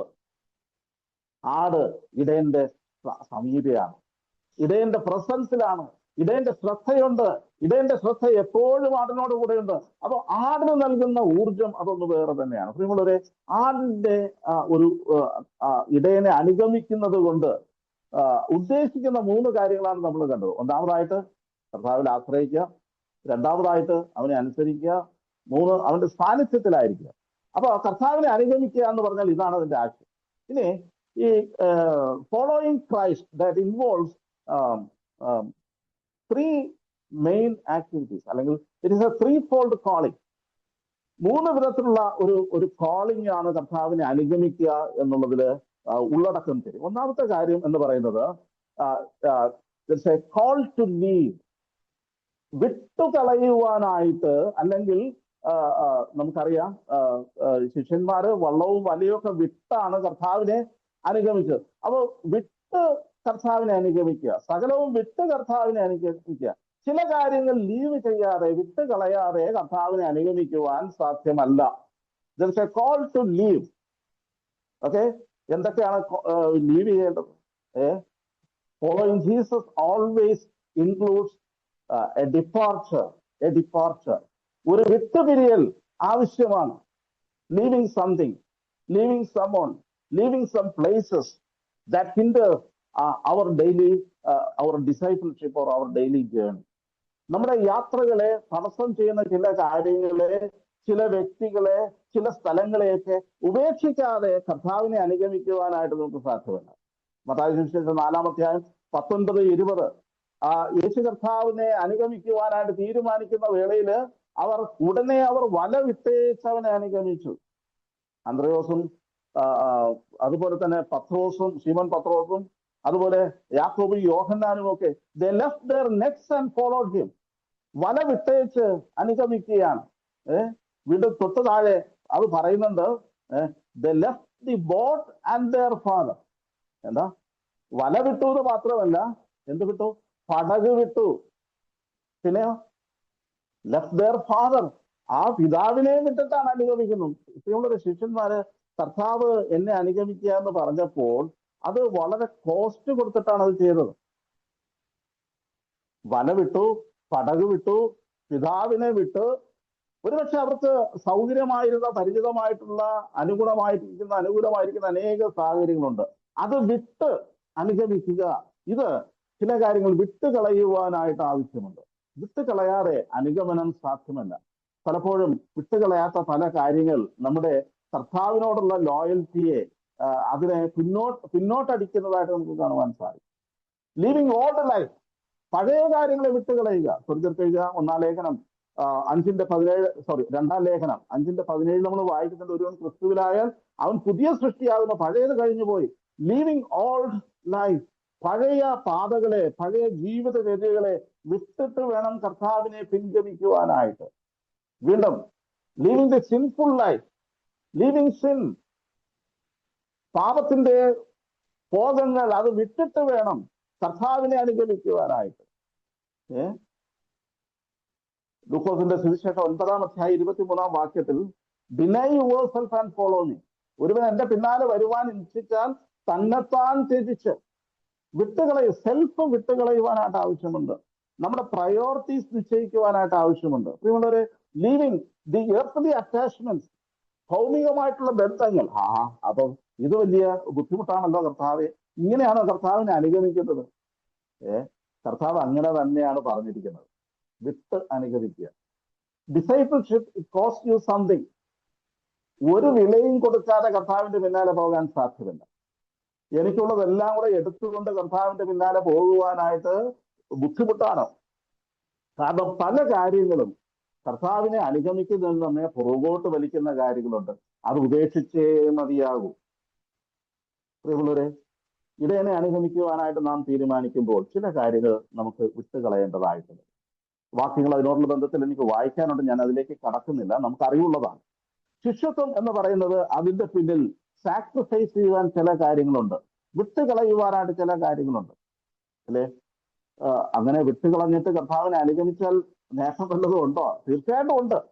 വിട്ടുകളയുന്നതിന് ചില പ്രതിഫലം കൊണ്ട് അല്ലെങ്കിൽ അതിന് റിവാർഡ്സ് ഉണ്ട് എന്നുള്ളത് സംശയമൊന്നുമില്ല. വിട്ട് അനുഗമിക്കുക. പഴയ കാര്യങ്ങളെല്ലാം കൂടെ കൊണ്ടുചെന്ന് കർത്താവിന്റെ പിന്നാലെ വരാമെന്ന് വിചാരിച്ചാൽ അത് ബുദ്ധിമുട്ടാണ്, നടക്കുകയില്ല. സ്വയത്തെ ക്രൂശിക്കാതെ വിട്ടുപിരിയേണ്ട കാര്യങ്ങൾ അല്ലെങ്കിൽ പ്രയോറിറ്റീസ്, മുൻഗണനകൾ കർത്താവിനോടുള്ള ബന്ധത്തിൽ ശരിയാക്കാതെ കർത്താവിനെ അനുഗമിക്കുവാൻ സാധ്യമല്ല. ഒരു ഉദാഹരണം നിങ്ങളുടെ ശ്രദ്ധയിലേക്ക് ഞാൻ കൊണ്ടുവരാം. പഴയ നിയമത്തിൽ ഏലിയാവിന്റെ ചരിത്രം നമുക്കറിയാം. ഏലിയാവ് എലീശയെ വിളിക്കുന്ന സമയത്ത് അത് കർത്താവ് കൊടുത്ത പ്രത്യേക നിയോഗപ്രകാരമാണ് എലീശയെ തന്റെ പിൻഗാമിയായിട്ട് അഭിഷേകിച്ചത്. ആ സമയത്ത് എലീശ ചെയ്തുകൊണ്ടിരുന്നത് 12 കാളയോട് ചേർന്ന് ഒരു നുകത്തിനകത്ത് 13ാമനായിട്ട് താനും കൂടെ ചേർന്ന് കൂട്ടി നിലം ഉഴുതുകൊണ്ടിരിക്കുകയാണ്. ആ സമയത്താണ് ഏലിയാവ് എന്ത് ചെയ്യുന്നത്? തന്റെ പുതപ്പ് കൊണ്ടുവന്ന് അവന്റെ മേൽ ഇടുന്നത്, പുതപ്പ് അവന്റെ മേലിടുന്നത്, അല്ലെ? അങ്ങനെ ഇട്ട് കഴിഞ്ഞപ്പോൾ നമുക്കവിടെ കാണുവാൻ കഴിയുന്നത്, അവൻ ആ കാളയെയും അല്ലെങ്കിൽ ആ നുകത്തേക്ക് വിട്ടിട്ട് അവന്റെ പിന്നാലെ വരികയാണ്. പിന്നത്തെ ഇതിൽ അവൻ ചെയ്യുന്ന ഒരു കാര്യമുണ്ട്, ആ കാളയെ എന്ത് ചെയ്യുന്നുണ്ട്? താൻ അറുക്കുന്നുണ്ട്. ആ നുകം അവൻ വെട്ടിക്കീറി ആ വിറക് കൊണ്ട് അത് മാംസം പാകം ചെയ്തിട്ട് എന്ത് ചെയ്യുകയാണ്? അവൻ ഏലിയാവിന്റെ പിന്നാലെ പോവുകയാണ്. അപ്പൊ എലീശ ഏലിയാവിന്റെ പിന്നാലെ പോകുമ്പോൾ താൻ ചെയ്തുകൊണ്ടിരുന്ന ജോലിയോടുള്ള ബന്ധത്തിൽ തന്റെ ഉപജീവന മാർഗം, തന്റെ കൃഷിക്കാര്യങ്ങളിൽ താൻ ചെയ്തുകൊണ്ടിരുന്ന ഉപജീവനത്തോടുള്ള ബന്ധത്തിൽ അത് വിട്ടിട്ടാണ് ഏലിയാവിന്റെ പിന്നാലെ പോകുന്നത്. എലീശ ഏലിയാവിന്റെ പിന്നാലെ പോവുകയാണ്. ഏലിയാവിന്റെ പിന്നാലെ പോകുവാനായിട്ട് എലീശ തീരുമാനിക്കുമ്പോൾ അത് സമ്പൂർണമായിട്ടുള്ള ഒരു തീരുമാനമാണ്. പിന്നീട് ഒരിക്കലും ഏലിയാവിനെ പിരിയുവാൻ താൻ ആഗ്രഹിക്കില്ല. നമുക്കറിയാം, ഏലിയാവ് സ്വർഗത്തിലേക്ക് എടുക്കപ്പെടുന്ന വേളയില് എലീശ, എന്റെ യജമാനെ, ഞാൻ നിന്നെ വിടുന്ന ഒരു പ്രശ്നവുമില്ല, ഞാൻ നിന്നെ വിട്ടുപിരിയുകയില്ല. ഏലിയാവ് അനേക പ്രാവശ്യം പറയും, നീ ഇവിടെ നിൽക്ക്, ഇവിടെ നിൽക്ക്. എന്നാൽ യോർദാന്റെ മറുകരയോളം ഏലിയാവിനെ അനുഗമിച്ചു പോയിട്ട് അവസാനം ഏലിയാവ് പറയുന്നുണ്ട്, നിനക്ക് എന്താണ് ആഗ്രഹം എന്ന് ചോദിച്ചു, ഞാൻ നിനക്ക് എന്താണ് ചെയ്തു തരേണ്ടത്? അപ്പൊ എലീശ പറയുന്ന ഒരു കാര്യമുണ്ട്, നിന്റെ ആത്മാവിന്റെ ഇരട്ടി പങ്ക് എനിക്ക് തരണം, ഞാൻ കരേറി പോകുന്നത് നീ കാണുമെങ്കിൽ നിനക്കത് ലഭിക്കുമെന്ന് പറഞ്ഞു. അതുപോലെ തന്നെ സംഭവിക്കുകയും ചെയ്തു. പ്രിയമുള്ളവരെ, വിട്ടുപിരിയാതെ ആ ഏലിയാവിന്റെ പിന്നാലെ അനുഗമിക്കുവാൻ എലീശ തീരുമാനിച്ചപ്പോൾ ചില കാര്യങ്ങളൊക്കെ വിട്ട് കളയുവാനായിട്ട് താൻ ഉത്സാഹിച്ചു. അപ്പോ കർത്താവിനെ അനുഗമിക്കുക അല്ലെങ്കിൽ ഇടയനെ അനുഗമിക്കുക എന്നുള്ളതിൽ ഒന്നാമത്തെ പടി എന്ന് പറയുന്നത് ചില കാര്യങ്ങൾ വിട്ടുകളയുവാനായിട്ട് ആവശ്യമുണ്ട്. ഒരുപക്ഷെ തന്നെത്താൻ ത്യജിച്ച് കർത്താവിനെ അനുഗമിക്കുക എന്ന് പറയുമ്പോൾ സെൽഫിനെ പലപ്പോഴും നമുക്ക് സാക്രിഫൈസ് ചെയ്യേണ്ടതായിട്ട് വരും. പഴയ ചില ജീവിതചര്യകളെയും രീതികളെയും നമുക്ക് കൊണ്ടുപോകുവാൻ സാധ്യമല്ല, അത് ഉപേക്ഷിക്കേണ്ടതായിട്ട് വരും. കർത്താവിനേക്കാൾ കൂടുതൽ നമ്മെ സ്വാധീനിക്കുന്ന ചില പ്രയോറിറ്റീസ് അല്ലെങ്കിൽ മുൻഗണനകൾ, അത് നമുക്ക് ഉപേക്ഷിക്കേണ്ടതായിട്ട് വരും. അത് വിട്ടുകളഞ്ഞിട്ട് മാത്രമേ കർത്താവിന്റെ അടുക്കിലേക്ക് കർത്താവിനെ അനുഗമിക്കുവാനായിട്ട് സാധിക്കുള്ളൂ. മാത്രമല്ല, നമ്മൾ മത്തായി സുവിശേഷം 16-ാമത്തെ അധ്യായത്തിൽ വായിക്കുന്നുണ്ട്, തന്റെ ക്രൂശ് എടുത്ത് എന്നെ അനുഗമിക്കുക, അല്ലെ? ക്രൂശ് എടുത്ത് എന്നെ അനുഗമിക്കുക. കർത്താവിനെ പിൻപറ്റുന്നത് മുഖാന്തരം ഉണ്ടാകുന്ന എല്ലാ സഹനങ്ങളും അത് ഉൾപ്പെടെയാണ് ഈ അനുഗമനത്തിനകത്ത്. രണ്ടാമത്തെ ഭാഗം എന്ന് പറയുന്നത് it's a call to learn. ചില കാര്യങ്ങൾ വിട്ടുകളയുവാനായിട്ടുള്ള ആവശ്യമുണ്ടെന്ന് മാത്രമല്ല, അനുഗമിക്കുക എന്ന് പറയുന്നത് ദാറ്റ് ഇൻവോൾവ് സം ലേണിംഗ്. ചില പഠനങ്ങൾ ആവശ്യമുണ്ട്. യോഹന്നാന്റെ മത്തായി സുവിശേഷം 11-ാം അധ്യായം നമുക്കറിയാം. അധ്വാനിക്കുന്നവരും ഭാരം ചുമക്കുന്നവരുമായുള്ളവരെ എല്ലാവരും എൻ്റെ അടുക്കൽ വരൽ, ഞാൻ നിങ്ങളെ ആശ്വസിപ്പിക്കാം. അത് വളരെ ആശ്വാസമായിട്ട് തോന്നുന്നു. എന്നാൽ തൊട്ട് താഴെ പറയുന്ന ചില കാര്യങ്ങളുണ്ട്. അതിന്റെ 29-ാമത്തെ വാക്യത്തിൽ എന്താ? ഞാൻ സൗമ്യതയും താഴ്മയും ഉള്ളവനാകിയാൽ എന്റെ മുഖം ഏറ്റെടുത്തുകൊണ്ട് എന്നോട് പഠിപ്പിൻ. ഞാൻ സൗമ്യതയും താഴ്മയും ഉള്ളവനാകിയാൽ എന്റെ മുഖം ഏറ്റെടുത്തുകൊണ്ട് എന്നോട് പഠിപ്പിൻ. എന്റെ മുഖം മൃദുവും എന്റെ ചുമട് ലഘുവുമാകുന്നു. Take my yoke upon you and learn from me. അനുഗമിക്കുക എന്ന് പറഞ്ഞാൽ വെറുതെ പിന്നാലെ പോവുക എന്നുള്ളതല്ല. Learn from Christ. ക്രിസ്തുവിൽ നിന്ന് ചിലത് പഠിക്കുവാനായിട്ട് ആവശ്യമുണ്ട്. അത് പഠിക്കണമെങ്കിൽ കർത്താവിന്റെ മുഖത്തോട് ചേർന്ന് നമ്മുടെ കഴുത്തുകൾ യോജിപ്പിച്ചാൽ മാത്രമേ സാധിക്കുകയുള്ളൂ. എന്റെ മുഖം ലഘുവാണ്, എന്റെ ചുമട് എന്റെ മുഖം മൃദുവാണ്, എന്റെ ചുമട് ലഘുവാണ്. എന്നാൽ കർത്താവ് കൂടെ നമ്മോട് ചേർത്ത് ഇണയ്ക്കപ്പെട്ടവരായിട്ട് ഒരുമിച്ച് ചില കാര്യങ്ങൾ പഠിക്കുവാനായിട്ട് ആവശ്യമുണ്ട്. Learn from him. ക്രിസ്തുവിൽ നിന്ന് ചില കാര്യങ്ങൾ പഠിക്കുവാൻ ആവശ്യമായിട്ടുണ്ട്. നമുക്കറിയാം പണ്ട് കാലങ്ങളിൽ ഗുരുകുല വിദ്യാഭ്യാസം. ആ സമ്പ്രദായത്തിൽ ഒരു ശിഷ്യൻ എന്തെങ്കിലും പഠിക്കുവാനായിട്ട് ആഗ്രഹിച്ചാൽ ഗുരുവിനെ ചെന്ന് കണ്ട് ഗുരുവിനോടൊപ്പം താമസിച്ച് വർഷങ്ങളോളം അവിടെ താമസിച്ച് ആണ് ആ വിദ്യ അഭ്യസിക്കുന്നത്. അത് ഗുരുകുല വിദ്യാഭ്യാസമാണ്. ശിഷ്യത്വത്തിലേക്ക് ദൈവം നമ്മെ വിളിക്കുമ്പോൾ വെറുതെ കർത്താവിന്റെ പിന്നാലെ ഇങ്ങനെ വരിക എന്നുള്ള അർത്ഥം മാത്രമല്ല. Learn from him. അവനിൽ നിന്ന് പഠിക്കുക. എന്തൊക്കെ പഠിക്കുവാനുണ്ട്? അനേക കാര്യങ്ങൾ പഠിക്കുവാനുണ്ട്, അല്ലെ? അതിന്റെ 26-ാമത്തെ വാക്യത്തിൽ ചില ഈ പഠിക്കാനായിട്ടുള്ള ചില കാര്യങ്ങൾ. Attitude towards others. മറ്റുള്ളവരോടുള്ള ബന്ധത്തിലുള്ള മനോഭാവം എങ്ങനെയുണ്ട് എന്നുള്ളത് കർത്താവിൽ നിന്ന് പഠിക്കുവാൻ ആവശ്യമുണ്ട്. നമ്മോടുള്ള ആറ്റിറ്റ്യൂഡ് എന്താണെന്ന് പഠിക്കുവാൻ ആവശ്യമുണ്ട്. വസ്തുക്കളോട് അല്ലെങ്കിൽ പണത്തോട് നമ്മുടെ ആറ്റിറ്റ്യൂഡ് എന്താണ്? ഇതെല്ലാം പഠിക്കുവാനായിട്ട് ആവശ്യമുണ്ട്. നമ്മുടെ മനോഭാവത്തെ രൂപാന്തരപ്പെടുത്തുന്ന ഒരു പ്രക്രിയയാണ് കർത്താവിന്റെ പിന്നാലെ വരിക എന്ന് പറയുന്നത്. പ്രിയമുള്ളവരെ, കർത്താവിൽ നിന്ന് എന്തൊക്കെയാണ് നമുക്ക് പഠിക്കേണ്ടത്? ഒന്നാമതായിട്ട് എന്നോട് പഠിപ്പിൻ എന്ന് പറയുമ്പോൾ അവന്റെ സ്വഭാവം നാം പഠിക്കേണ്ടതായിരിക്കുന്നു. I am gentle and humble in heart. ഞാൻ സൗമ്യതയുള്ളവനാണ്, താഴ്മയുള്ളവനാണ്, അതുകൊണ്ട് എന്നോട് പഠിക്കുക. അവന്റെ സ്വഭാവം പഠിക്കുവാൻ ആവശ്യമുണ്ട്. His priorities. അവന്റെ മുൻഗണനകൾ എന്താണ്? യേശു കർത്താവിന്റെ പ്രയോറിറ്റീസ് എന്തായിരുന്നു? യേശു കർത്താവിന്റെ പ്രയോറിറ്റി? യേശു കർത്താവിന്റെ പ്രയോറിറ്റി എന്ന് പറയുന്നത് സകലത്തിനും മുന്നമേ പിതാവിന്റെ ഇഷ്ടം ചെയ്യുക എന്നുള്ളതാണ്. Not my will. എന്റെ ഇഷ്ടമല്ല, നിന്റെ ഇഷ്ടമാകട്ടെ. ഇത് കർത്താവിന്റെ പ്രയോറിറ്റി ആകുന്നു. നമ്മൾ സ്നാപകയോഹന്നാൻ പറയുന്നുണ്ട്, അവനോ വളരെയണം, ഞാനോ കുറയണം. Okay, I must decrease, he must increase. അവൻ ഇൻക്രീസ് ചെയ്യണം. ഇത് അവന്റെ പ്രയോറിറ്റീസ് എന്താണെന്ന് മനസ്സിലാകുന്നു. പ്രിയമുള്ളവരെ, നമ്മുടെ പ്രയോറിറ്റിയും കർത്താവിന്റെ പ്രയോറിറ്റിയും തമ്മിലൊന്ന് കമ്പയർ ചെയ്യാൻ സാധിക്കുമോ? വളരെ ബുദ്ധിമുട്ടാണ്, അല്ലേ? എന്നാൽ കർത്താവിനോട് ചേർന്ന് പഠിക്കുമ്പോൾ കർത്താവിന്റെ മുൻഗണനകൾ, കർത്താവിന്റെ ഇഷ്ടം, അത് നമ്മുടെ ഇഷ്ടമായിട്ട് മാറണം. നമ്മൾ കർത്താവ് പ്രാർത്ഥിക്കാൻ പഠിപ്പിച്ചപ്പോൾ അതിനകത്തൊരു സ്റ്റേറ്റ്മെന്റ് ഉണ്ട്. എന്താ? കർത്താവേ, നിന്റെ ഇഷ്ടം സ്വർഗത്തിലെ പോലെ ഭൂമിയിലും ആകണമേ. Not my will but your will. മൂന്നാമതായിട്ട് നമ്മൾ പഠിക്കണം. അപ്പൊ ഒന്നാമതായിട്ട് കർത്താവിന്റെ സ്വഭാവം പഠിക്കണം അനുഗമനത്തിലൂടെ. രണ്ടാമത് കർത്താവിന്റെ മുൻഗണനകൾ നമ്മുടേതായിട്ട് തീരണം. മൂന്നാമതായിട്ട് കർത്താവിന്റെ ലൈഫ് സ്റ്റൈൽ, അത് പഠിക്കണോ? കർത്താവിന്റെ ലൈഫ് സ്റ്റൈൽ പഠിക്കണം. നമുക്കറിയാം കർത്താവിന്റെ ജീവിതം രീതി എന്ന് പറയുന്നത് ഓരോ ദിവസവും തുടങ്ങുന്നത് തന്നെ പ്രാർത്ഥനയിലാണ്, അല്ലെ? പ്രാർത്ഥനാ ജീവിതം. അവൻ തനിച്ച് ഒരു ഏകാന്ത സ്ഥലത്തേക്ക് വാങ്ങിപ്പോയി അവൻ പ്രാർത്ഥിക്കുന്നതായിട്ട് കാണുവാൻ സാധിക്കും. യേശു കർത്താവിന്റെ ഈ ലോകത്തിലെ ജീവിതം, പ്രത്യേകിച്ച് അവന്റെ ശുശ്രൂഷ മേഖലയിൽ 3.5 വർഷക്കാലം നിങ്ങൾ പഠിച്ചു നോക്കിക്കഴിഞ്ഞാൽ എന്തുമാത്രം സമയമാണ് നാം പ്രാർത്ഥനയ്ക്ക് വേണ്ടി വിനിയോഗിച്ചത്.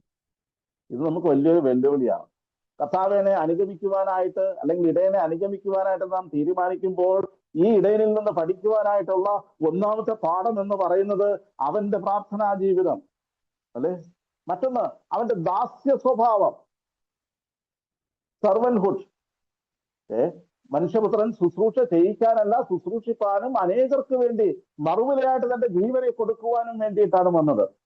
നമ്മള് കർത്താവ് മാളിക മുറിയില് ആയിരിക്കുന്ന വേളയില് ശിഷ്യന്മാരുടെ പാദത്തെ കഴുകുന്ന ഒരു കാര്യമുണ്ട്. കാലുകളെ കഴുകുകയാണ്. നമ്മള് ഒരു പാട്ടിങ്ങനെയാണല്ലോ, യേശുവേ നിന്റെ രൂപമീ എന്റെ കണ്ണുകൾ എത്ര സൗന്ദര്യം, അല്ലെങ്കിൽ ശിഷ്യനാകുന്ന എന്നെയും നിന്നെ പോലെ ആക്കണം മുഴുവൻ. ആ പാട്ടിന്റെ വരികൾ ഓരോന്നും പാടുമ്പോൾ നമുക്ക് വെറുതെ പാടി തീർക്കുവാൻ സാധ്യമല്ല. പലപ്പോഴും നമ്മെ അത് പൃഥ്വി എന്ന വരികളാണ് ഇതിനകത്തുള്ളത്. ദാസനെ പോലെ സേവയെ ചെയ്ത ദൈവത്തിന് ഏകജാതന്. ഇതുപോലെ ക്രിസ്തുവിന്റെ ഭാവം, അതിന്റെ ദാസ്യത്വം, അത് നാം അനുഭവിച്ചറിയുവാൻ പഠിച്ചെടുക്കുവാൻ ആവശ്യമുണ്ട്. മാത്രമല്ല ഈ സിംപ്ലിസിറ്റി, ഇത് വളരെ പ്രധാനപ്പെട്ട ഒരു കാര്യം. പ്രത്യേകിച്ച് ബ്രദറൻ കമ്മ്യൂണിറ്റിയെ സംബന്ധിച്ചിടത്തോളം അവരുടെ ആദ്യകാല വേർപാടിനോടുള്ള ബന്ധത്തിൽ അവർ സൂക്ഷിച്ച ഒരു പ്രത്യേക കാര്യം എന്ന് പറയുന്നത് സിംപ്ലിസിറ്റി ഇൻ ലൈഫ്. ജീവിതത്തിന്റെ എല്ലാ മേഖലയിലും സിംപ്ലിസിറ്റി, വേഷത്തിലെ സിംപ്ലിസിറ്റി, പൊസഷൻസിലെ സിംപ്ലിസിറ്റി, അതുപോലെ തന്നെ അവര് ആയിരിക്കുന്നത് ആരോട്, ദരിദ്രരോട് ചേർന്ന് നിൽക്കുവാനായിട്ട് ആഗ്രഹിക്കുന്നു. വലിയ മാൻഷൻസ് ഒന്നും വേണ്ട, വലിയ വലിയ പള്ളികളൊന്നും വേണ്ട, അല്ലെങ്കിൽ പള്ളി മേടകൾ വേണ്ട, വില കൂടിയ വസ്ത്രങ്ങൾ വേണ്ട. ഇതൊക്കെ നമ്മുടെ പൂർവ്വപിതാക്കന്മാർ നൽകിയ ഒരു മാതൃകയാണ്. യേശു കർത്താവിന്റെ സിംപ്ലിസിറ്റി നോക്കുക. മനുഷ്യപുത്രനോ തലചായ്പാൻ ഇടമില്ല, മനുഷ്യപുത്രനോ തലചായ്പാൻ ഇടമില്ല. ഇനി കാശ് കൊടുക്കുവാനായിട്ട് ടാക്സ് കളക്ടേഴ്സ് വന്നപ്പോൾ പത്രോസിനോട് പറയുന്നുണ്ട്, നീ പോയി ചൂണ്ടലിടുക, ആദ്യം പിടിക്കുന്ന മത്സ്യത്തിന്റെ വായ്ക്കകത്ത് ചതുർദ്രഹ്മ പണം ഉണ്ട്, അത് എനിക്ക് നിനക്കും വേണ്ടി കൊടുക്കുക. ഇനി യേശു കർത്താവ് ഫിനാൻസ് കൈകാര്യം ചെയ്തിരുന്നുവോ? സ്വന്തമായിട്ട് അവൻ കൈകാര്യം ചെയ്തിരുന്നില്ല. എന്നാൽ ഫിനാൻസിനെ കുറിച്ച് അവൻ ബോധേഡായിരുന്നുവോ? ശരിക്കും ബോധേഡായിരുന്നു, അല്ലെ? 2 കാശിട്ട വിധവയെ കുറിച്ച് യേശു കർത്താവ് പറയുന്നുണ്ട്, എല്ലാവരിലും അധികമായിട്ട് ഇട്ടു എന്നുള്ളതാണ്. അതിനെക്കുറിച്ച് ബോധേഡായിട്ടുള്ളവനാണ്. പക്ഷേ ആ സമ്പത്ത് താൻ എന്ത് ചെയ്തിട്ടില്ല, താൻ കൈകാര്യം ചെയ്തിരുന്നില്ല. അതുകൊണ്ടൊരു നാം കർത്താവിന്റെ സിംപ്ലിസിറ്റി നാം മാതൃകയാക്കേണ്ടത് ആവശ്യമാണ്. അപ്പൊ എന്നുള്ളത് പഠിപ്പിൻ, എന്നോട് പഠിപ്പിൻ എന്ന് പറയുമ്പോൾ നാം ഈ കാര്യങ്ങൾ ഉൾക്കൊള്ളേണ്ടതാണ്. കർത്താവിൽ നിന്ന് പഠിക്കേണ്ടത് അവന്റെ സ്വഭാവം പഠിക്കണം, അവന്റെ മുൻഗണനകൾ പഠിക്കണം, അവന്റെ ലൈഫ് സ്റ്റൈൽ പഠിക്കണം, ഹിസ് മൈൻഡ് സെറ്റ്. നമ്മൾ ഫിലിപ്പിയ ലേഖനം 2:5 വായിക്കുന്നുണ്ട്, ക്രിസ്തുവേശുവിനുള്ള ഭാവം തന്നെ നിങ്ങളിലും ഉണ്ടായിരിക്കട്ടെ. Mind set of humility, mind set of compassion, mind set of forgiveness.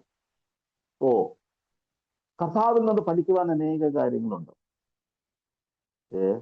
ഈ പാഠങ്ങൾ പഠിക്കുവാനായിട്ട് നമുക്ക് സാധിക്കും. കർത്താവിന്റെ ഹൃദയം നാം എന്താണെന്ന് മനസ്സിലാക്കണം, കർത്താവിന്റെ സ്നേഹം എന്തെന്ന് മനസ്സിലാക്കണം. പ്രിയമുള്ളവരെ, എന്റെ മുഖം ഏറ്റെടുത്തുകൊണ്ട് എന്നോട് പഠിപ്പിൻ. ശിഷ്യൻ എന്നുള്ള നിലയിൽ, അല്ലെങ്കിൽ ആടെന്നുള്ള നിലയിൽ ഇടയനെ അനുഗമിക്കുവാനായിട്ട് നാം തീരുമാനിക്കുമ്പോൾ നാം പഠനത്തിൽ പ്രക്രിയയിലേക്ക് കയറുകയാണ്. എന്നാണ് പഠിച്ചു തീരുന്നത്? നമ്മളിങ്ങനെ വായിക്കുന്നുണ്ട്, ഗുരുവിനെ പോലെ ആകുന്നത് ശിഷ്യന് മതി. അതെന്തായിത്തീരും? That's a life long process. That's a life long process. ഓരോ ദിവസവും കർത്താവിൽ നിന്ന് പുതിയ പുതിയ പാഠങ്ങൾ പഠിക്കുവാനായിട്ട് ദൈവം നമുക്ക് ഇടവരുത്തട്ടെ. പത്രോസിന്റെ 1-ാം ലേഖനം 2-ാം അധ്യായത്തില് നമ്മളിങ്ങനെ വായിക്കുന്നുണ്ട്, ഒരു മാതൃക അവൻ വച്ചേച്ചു പോയിരിക്കുന്നു. 1 പത്രോസ് 1 Peter chapter 2 verse 22. ക്രിസ്തുവും നിങ്ങൾക്ക് വേണ്ടി കഷ്ടം അനുഭവിച്ചു, നിങ്ങൾ അവന്റെ കാൽച്ചുവട് പിന്തുടരുവാൻ ഒരു മാതൃക വച്ചേച്ചു പോയിരിക്കുന്നു. ഒരു മാതൃക, there is a model set before you. അവനെ ഫോളോ ചെയ്യുന്നവരെല്ലാവരും ഈ മാതൃക സ്വന്തമാക്കേണ്ടതാണ്. എന്താ അവിടെ പറഞ്ഞിരിക്കുന്നത്? അവൻ പാപം ചെയ്തിട്ടില്ല. വീണ്ടും അവന്റെ വായിൽ വഞ്ചന ഒന്നും ഉണ്ടായിരുന്നില്ല. തന്നെ ശകാരിച്ചിട്ട് പകരം ശകാരിക്കാതെ, കഷ്ടം അനുഭവിച്ച് ഭീഷണം പറയാതെ, ന്യായമായി വിധിക്കുന്നുവെങ്കിൽ കാര്യം ഫലമേൽപ്പിക്കത്രേ ചെയ്തത്. നിങ്ങളൊരു അവനൊരു മാതൃക വച്ചിരിക്കുന്നു, പിന്തുടരുവാനായിട്ടൊരു മാതൃക. വീണ്ടും അതിന്റെ അവസാനത്തെ വാക്യത്തിൽ 25-ാമത്തെ വാക്യത്തിൽ, നിങ്ങൾ തെറ്റി ഉഴലുന്ന ആടുകളെ പോലെ ആയിരുന്നു, ഇപ്പോഴോ നിങ്ങളുടെ ആത്മാക്കളുടെ ഇടയവനും അധ്യക്ഷനുമായതിലേക്ക് മടങ്ങി വന്നിരിക്കുന്നു. നാം കർത്താവിന്റെ അടുക്കിലേക്ക്, തെറ്റി ഉഴലുന്ന ആടുകളെ പോലെ ആയിരുന്നു എങ്കിൽ തന്നെയും ഇപ്പോൾ കർത്താവിന്റെ അടുക്കിലേക്ക് വന്നിരിക്കുകയാണ്, ഇടയന്റെ അടുക്കിലേക്ക് വന്നിരിക്കുകയാണ്, മടങ്ങി വന്നിരിക്കുകയാണ്, ഇടയനെ അനുഗമിക്കുവാനായിട്ട് വന്നിരിക്കുകയാണ്. അവിടെ ഒരു മാതൃകയുണ്ട്, ക്രിസ്തുവിന്റെ മാതൃക. അത് നാം അനുവർത്തിക്കുവാനായിട്ട് ആവശ്യമുണ്ട്. ദൈവം നമ്മെ സഹായിക്കട്ടെ. അപ്പൊ 2 കാര്യങ്ങൾ നമ്മൾ ചിന്തിച്ചു. ഒന്ന്, following means it's a call to lead. വിട്ട് കളയുവാനായിട്ട്, വിട്ട് അനുഗമിക്കുവാനായിട്ട് ചില കാര്യങ്ങളുണ്ട്. രണ്ടാമത്തെ കാര്യം, it's a call to learn. ഇത് പഠിക്കുവാനായിട്ടുള്ള ഒരു നിയോഗമാണ് കർത്താവിനെ അനുഗമിക്കുക എന്ന് പറഞ്ഞാൽ. അനേക കാര്യങ്ങൾ പഠിക്കുവാനായിട്ടുണ്ട്. പ്രിയമുള്ളവരെ, ദൈവം നമ്മെ സഹായിക്കട്ടെ. മൂന്നാമതായിട്ട് എ കോൾ ടു ലീഡ്.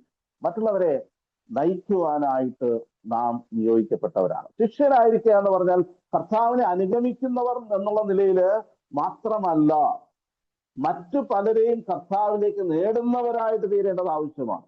നമുക്കറിയാമല്ലോ, ശിഷ്യന്മാരോട് പറഞ്ഞ കാര്യം, നിങ്ങൾ എന്നെ അനുഗമിക്കുക, ഞാൻ നിങ്ങളെ മനുഷ്യരെ പിടിക്കുന്നവരായിരിക്കും. I will make you fishers of men. അതെന്താ മനുഷ്യരെ പിടിക്കുക എന്ന് പറഞ്ഞാൽ?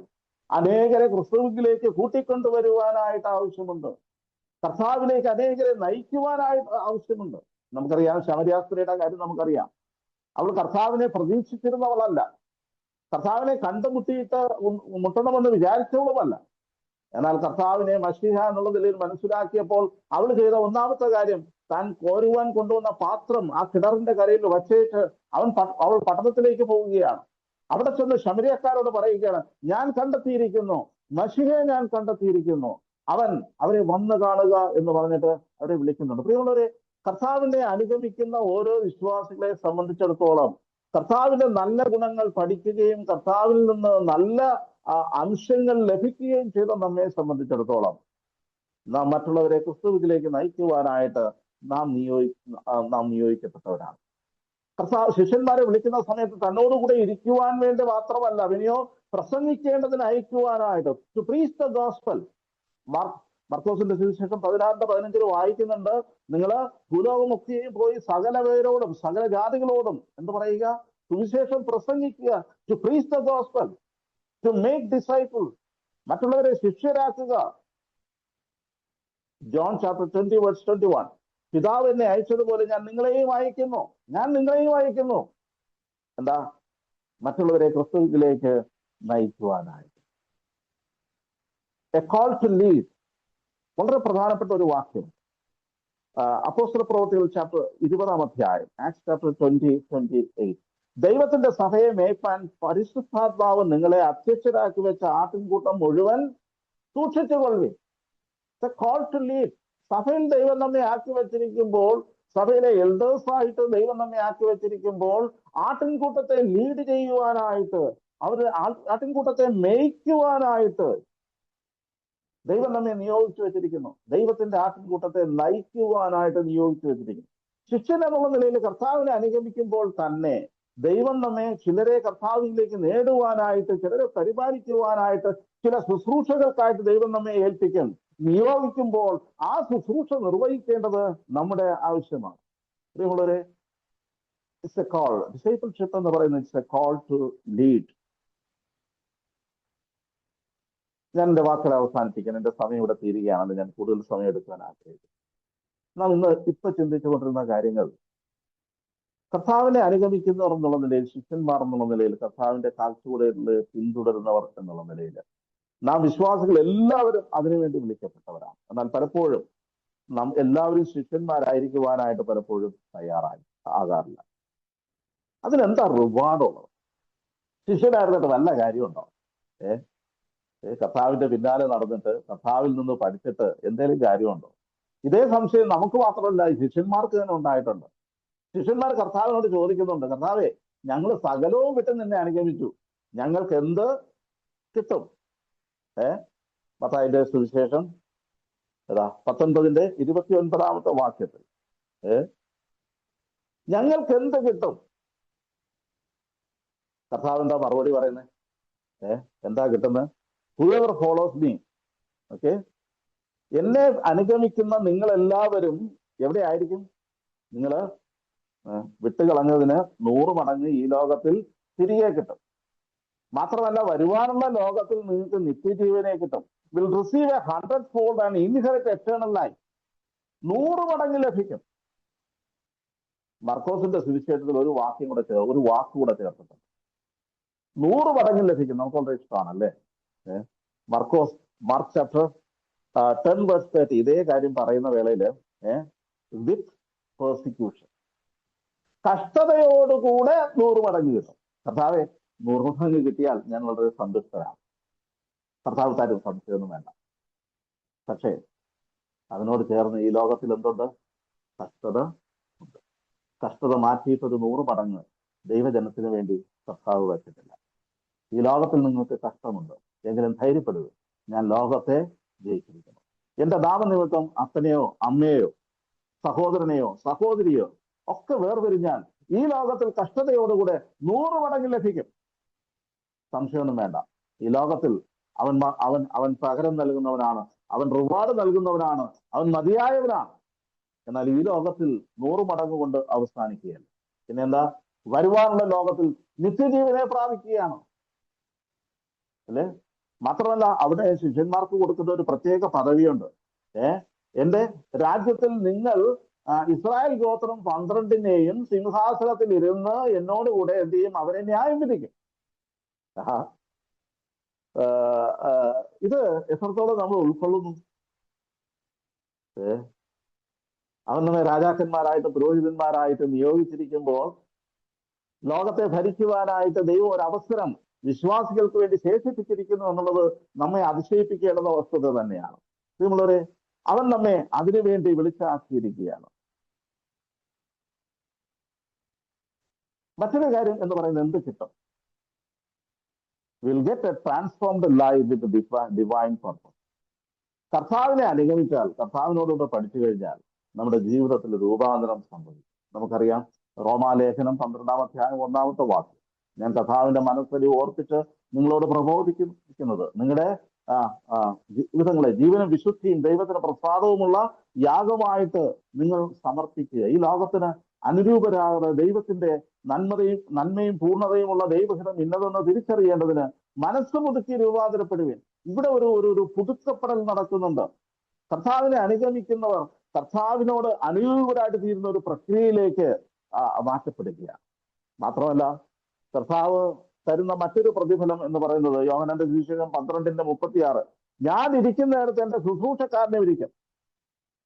കർത്താവിന്റെ സന്നിധിയിലേക്ക് നമ്മെ ചേർക്കുമ്പോൾ നമ്മെ ഏതെങ്കിലും ഒരു സ്ഥലത്ത് കൊണ്ട് മാറ്റിയിരുത്തുന്നതല്ല, തന്റെ അടുക്കൽ തന്നോടുകൂടെ ഇരുത്തുന്ന ഒരു അനുഭവമുണ്ട് എന്നുള്ളത് നാം തിരിച്ചറിയുക. കർത്താവ് ശിഷ്യന്മാരെ നോക്കിയിട്ട് പറയുന്ന ഒരു പ്രത്യേക പദപ്രയോഗമുണ്ട്. മത്തായി സുവിശേഷം 13:11, സ്വർഗരാജ്യത്തിലെ മർമ്മങ്ങളെ അറിയുവാനായിട്ട് നിങ്ങൾക്ക് വരം ലഭിച്ചിരിക്കുന്നു. ദൈവത്തിന്റെ രഹസ്യങ്ങളെ ദൈവം തന്റെ മക്കൾക്ക്, തന്നെ അനുഗമിക്കുന്നവർക്ക് അവൻ വീതം വെച്ച് നൽകുകയാണ്. ചെറിയ കൂട്ടമേ, നിങ്ങൾ ഭയപ്പെടേണ്ട, പിതാവ് നിങ്ങൾക്ക് രാജ്യം തരുവാൻ പ്രസാദിച്ചിരിക്കും. പ്രിയമുള്ളവരെ, ചെറിയ ആട്ടിൻകൂട്ടമേ നിങ്ങൾ ഭയപ്പെടേണ്ടതാണ്. ഭയപ്പെടേണ്ട ആവശ്യമില്ല. എന്തുകൊണ്ടെന്നാൽ പിതാവ് നിങ്ങൾക്ക് രാജ്യം തരുവാൻ പോവുകയാണ്. കർത്താവിനെ അനുഗമിക്കുന്നത് കൊണ്ട് ഈ ലോകത്തിൽ ഉള്ള അനുഗ്രഹങ്ങൾ മാത്രമല്ല, പച്ചയായ മേച്ചിൽപ്പുറങ്ങളും സ്വസ്ഥതയുള്ള വെള്ളവും മാത്രമല്ല, ശത്രുവിന്റെ മുമ്പാകെ മേശ ഒരുക്കുന്നത് മാത്രമല്ല, കൂടുതൽ താഴ്വരകളിൽ ആശ്വാസം മാത്രമല്ല, ഈ ലോകത്തിൽ ഉള്ള കംഫേർട്സ് മാത്രമല്ല, ഈ ലോകത്തിൽ പ്രതിഫലങ്ങൾ മാത്രമല്ല, ഈ ലോകത്തിന് അപ്പുറത്ത് നിലനിൽക്കുന്ന ഒരു വലിയ പ്രതിഫലത്തിലേക്കാണ് ദൈവം നമ്മെ വിളിച്ചിരിക്കുന്നത്. ശിഷ്യനായിരിക്കുക, ഇടയനെ അനുഗമിക്കുക, അത് നമ്മുടെ ഒരു വലിയ ദൗത്യമാണ് എന്നുള്ളത് നാം ഓർത്തിരിക്കേണ്ടത് ആവശ്യമാണ്. ഞാൻ എൻ്റെ വാക്കുകൾ ഇവിടെ അവസാനിപ്പിക്കുകയാണ്. ഈ 3 ദിവസങ്ങളിൽ നാം ചിന്തിക്കുവാനായിട്ട് എടുത്ത വിഷയം നമ്മുടെ ജീവിതവുമായിട്ട് വളരെ ബന്ധപ്പെട്ട ഒരു കാര്യമാണ്. നാം ദൈവത്തിന്റെ ആട്ടിൻകൂട്ടമാണ്, ചെറിയ ആട്ടിൻകൂട്ടമാണ്. എന്നാൽ നമുക്കൊരു കർത്താവുണ്ട്, നമുക്കൊരു ഇടയനുണ്ട്. ആ ഇടയൻ എന്ന് പറയുന്നത് നമ്മെ ഉപേക്ഷിക്കുന്ന ഒരു പുസ്തകമല്ല, നമ്മെ ആപത്തിൽ കൈവിടുന്നവനല്ല. ഒരു കാരണവശാലും എന്റെ കയ്യിൽ നിന്ന് പിടിച്ചു പറിപ്പാൻ ആർക്കും കഴിയാത്ത വിധം നമ്മെ ഹോൾഡ് ചെയ്യുന്ന ഒരു കർത്താവാണ്.